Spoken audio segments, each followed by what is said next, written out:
Temperatures in Afghanistan can reach 100 degrees before noon, and a field kitchen can be hotter still. This heat can add stress to the work environment on any normal lunch service, but this is no normal lunch. The dining facility at Forward Operating Base Masum Ghar has hosted the field feeding team in an Iron Chef Challenge. 2 soldiers from the 296 Brigade Support Battalion competed in the challenge. The secret ingredient was beef tenderloin, and the soldiers had an hour and a half to prepare a meal with the help of a sous chef.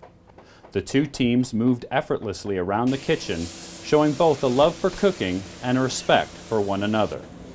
In the kitchen, it was chaotic. You have only 4 or 5 real pieces of equipment to use, and 11, including myself and Casis in there, trying to utilize all this equipment at one time. Cognac, which we didn't have, I had to substitute. The soldiers presented and explained their dishes to the judges and waited nervously while their work was critiqued.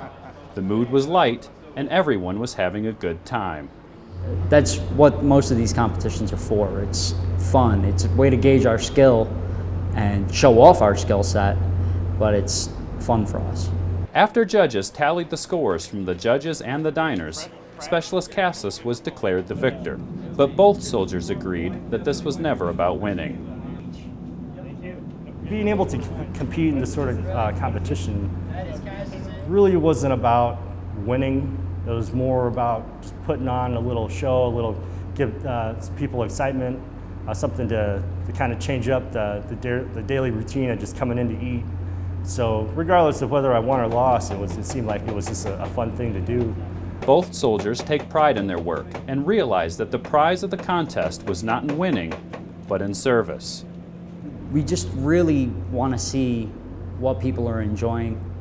We want to make sure that people are having a different experience, and food is huge on morale. So if we can make sure that somebody has a good meal, especially after a long day or a difficult day, it makes us feel good. Reporting from FOB Masum Ghar, Afghanistan, I'm Army Sergeant Nathaniel Phillips.